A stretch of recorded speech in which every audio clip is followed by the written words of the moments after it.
on Instagram at Mello MELLO _Maine, and on Facebook at Jermaine Mello Frierson, FRIERSON. The book is also on Amazon. Yeah. So right now we're working on a website, and that'll be up probably within the next 2 weeks. Yes, fabulous. Where your skincare line come out, Mello? Mm-hmm. Your skincare. When? Oh, we have the launch party November 7th. Okay. So next month, November 7th is the launch party. All right, we'll be looking for it. Yeah, yeah. So tell us what your moments of joy that see if you can give a couple, two special moments of joy. Okay. Wow. I think with these moments of joy, right? It's like life is a roller coaster. Like we have moments of joy, and then we have that pain, right? And they always say that joy wouldn't feel so good if it wasn't for pain. So because out of tragedy comes triumph. But you don't start it, because I'll start. Let you do your moments of joy. Right. Well, let's just start with I'll start with two things. First, I'll start with the book. That was a thing that I didn't see as possible as a kid, Mm-hmm. right? You talk about authors in school and grammar school. You talk about authors, and the teacher always talk about this famous author, and you don't. For our community as a Black male, I didn't see that as obtainable. I just saw that as some people. There's authors out there, and they write books, and we read the books. But I never even imagined that I could one day be that. Because just the way society has structured it is like, especially in the times that I came up in the 80s. So coming up in the 80s, especially as a dark-skinned boy, it was tough because that era was like, it was about, light skin, Al B. Shore, El DeBarge. So even though I was a kid, it was like I was shunned in a sense. And and a lot of times at that time, it was by my own community. It was by my own people. Yeah. That's the craziest part about it. Back in the day, it came to that. It formulated to that. Originally we was taught that we were ugly, and we were in society's image of beauty. And in the 80s, I was the opposite of that. I was a dark-skinned little kid, and received constant abuse. Yeah. So like in my book, you'll see it a little bit. Like sometimes I talk about it choke me up, so I'm trying to keep it together. Let it come. Let it come. In my book, a lot of us have went through that. I mean, I'm darker than mostly everyone that in my neighborhood that I grew up with, and my first experience with discrimination and being treated bad because of my color was from my own people, because I was, light-skinned kids, their mom was like, shunned me, their parents shunned me. So I totally get it. Totally. Right. And that's the craziest part about it. A lot of the abuse will also come from an adult, like, black this or black ass, like, and as a kid, a kid that's, 5, 6, 7, 8 years old, and you're hearing this is your starting point. Yes. Right? So you're getting your confidence, your self-esteem is getting smacked from the gate. Yeah. It's like you right out the gates, boom, boom, boom, and you get all of these insults, and it starts to make you think about yourself, like, wow, like, am I not good enough? I gotta go through a whole life like this. It started this way, but I gotta push through a whole life like this, that something is wrong with my appearance. I'm too dark. Right. There was times my mother would pray for us, and she would put the oil on our heads at night before we went to sleep. And when she left, I would take the oil and I would put it on my hand and put it on my face and pray to God that He will lighten up my color. He will lighten up my color, so when I go to school tomorrow,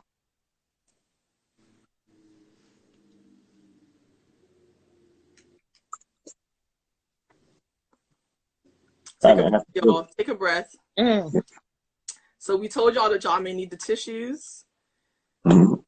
So we are We're keeping it 100 here. Take a moment, y'all.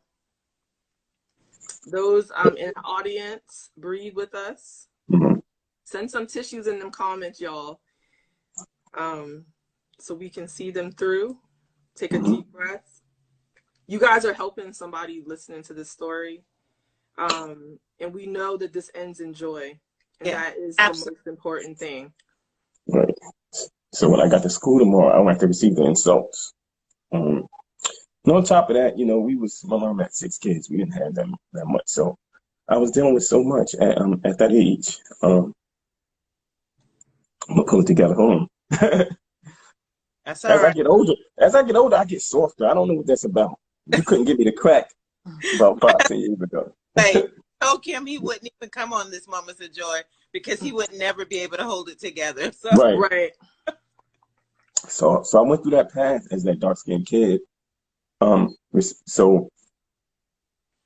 But somewhere deep inside of my heart, I felt love for myself. I didn't like my color. I wish that I was a lighter color at the time because I felt that I would be treated better. So, you know, I had to, in my mind, you have to go through life in this skin. Yeah. And you have to get called black monkey, charcoal, African booty scratcher, and all these insults, and still got to get up in the morning and go outside and go to school every day, day after day. This is not as an adult. This is as a kid. Being felt like you was enough or that you were ugly. Just keep it real. Yeah.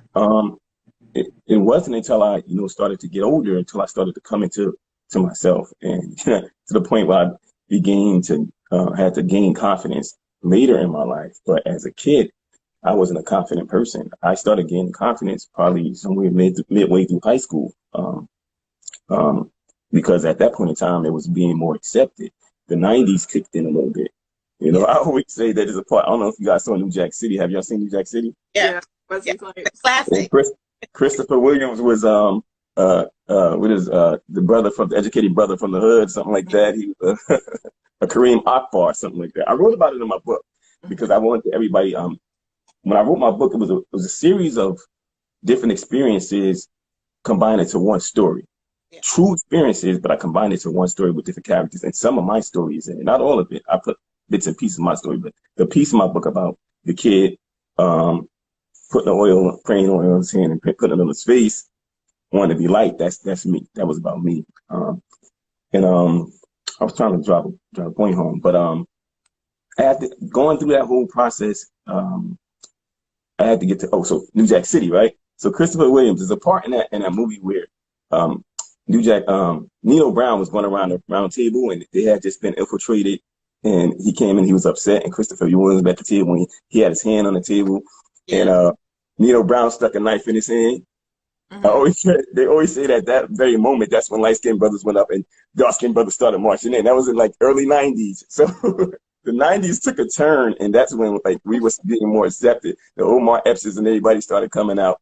And it's sad that it had to be that way, but it was like that was a way that made me start to accept myself a little bit more, because we were starting to be appreciated at that time.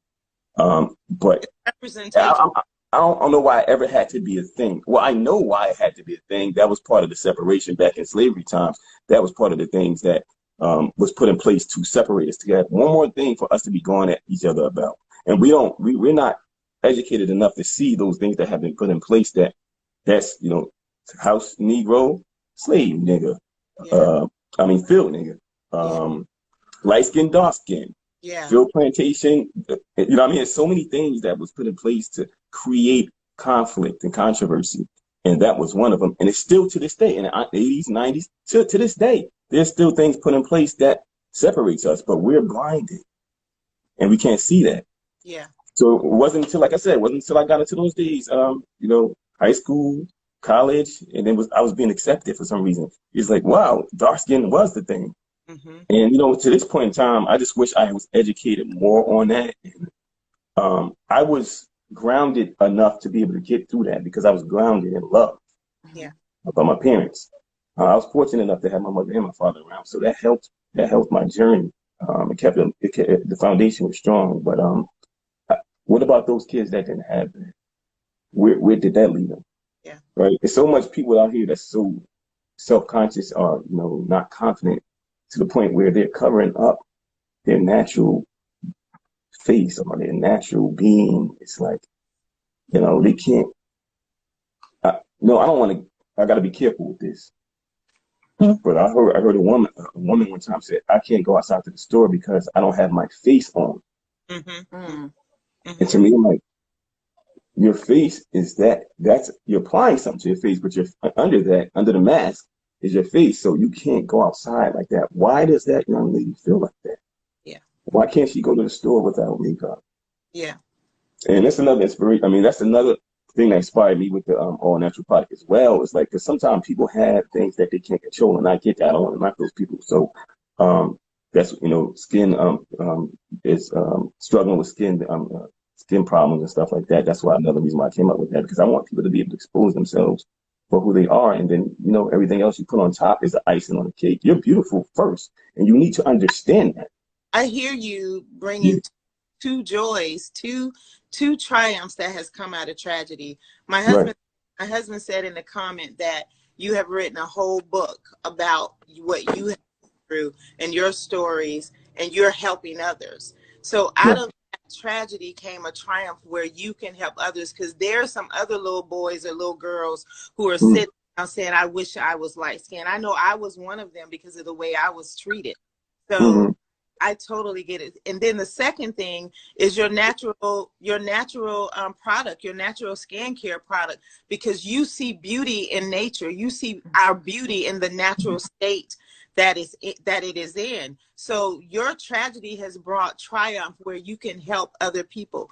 It's sad that we have to go through that tragedy to get to the triumph, but God has chosen you for such a time as this. And if not you, who? Right.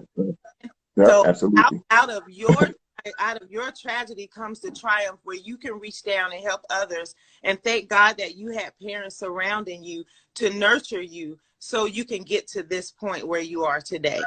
Right. As I got older, I learned to embrace it, because all of the stuff, all of the pain, you're supposed to be talking about joy, but I'm sorry, but all of the things that we've been through put us in a position to be able to, I had to feel that, I had to experience that, so that I can go back and help whoever else is experiencing that. So I can write a book about how we are beautiful and how we are powerful and how we are gods and kings and queens. That's right.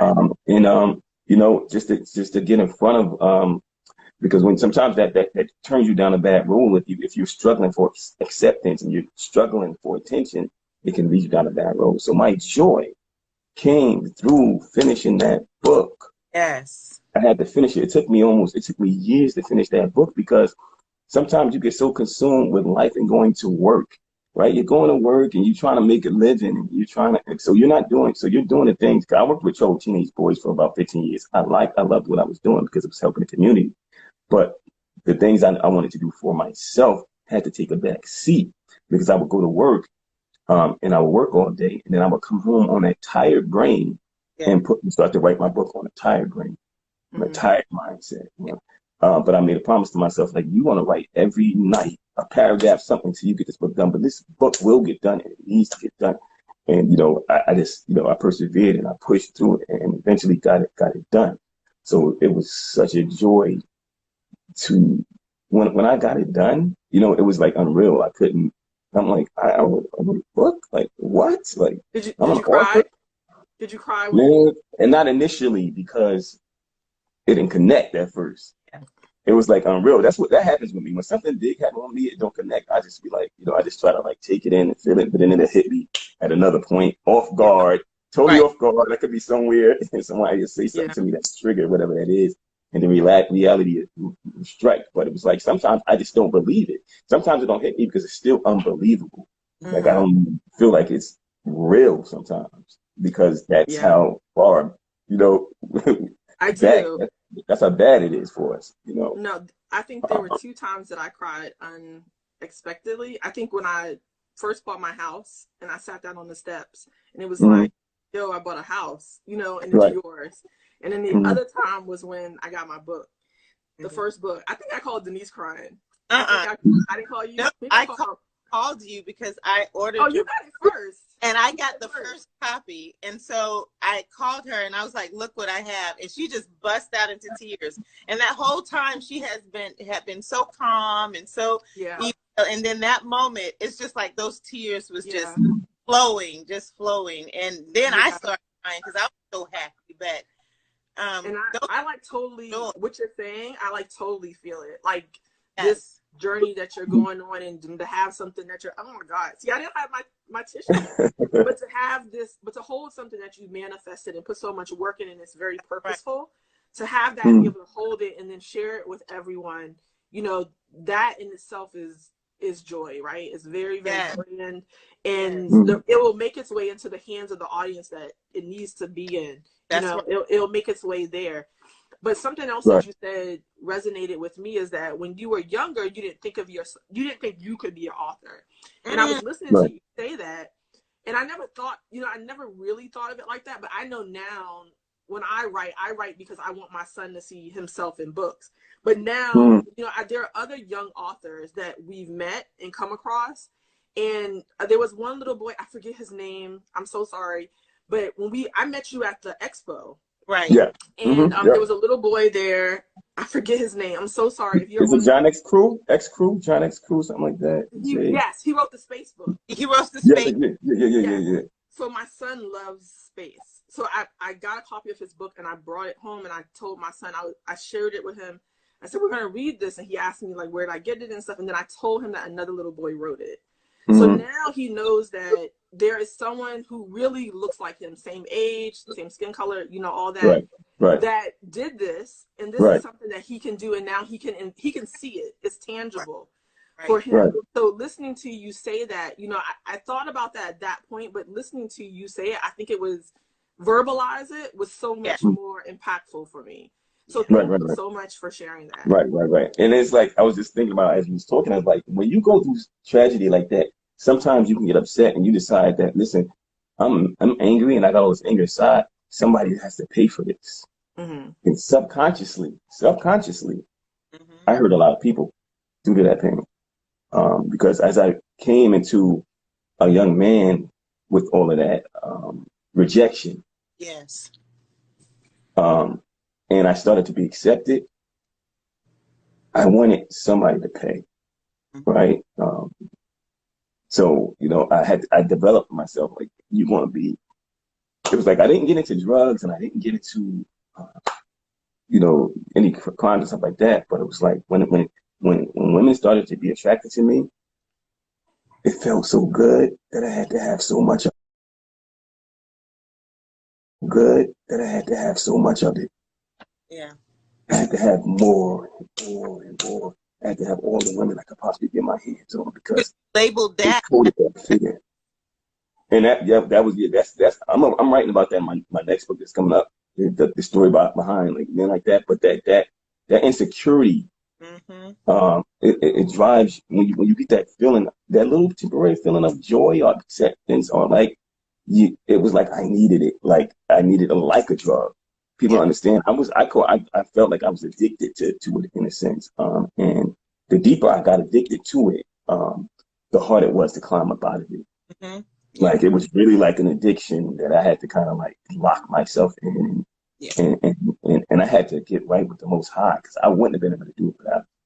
I would have been in that life going deeper and deeper because I was still insecure in a sense, and I loved the feeling of someone saying that I look good as a dark skinned man, or I look good, or it was like it drove me down I was in a bad place.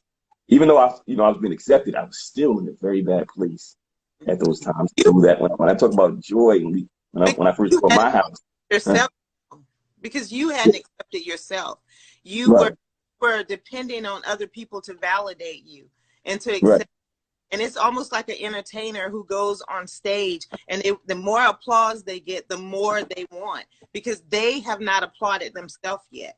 And you had not accepted yourself. You say you had accepted yourself, but subconsciously you really hadn't accepted because you're still looking for that validation. And you're those people to bring you into the tribe.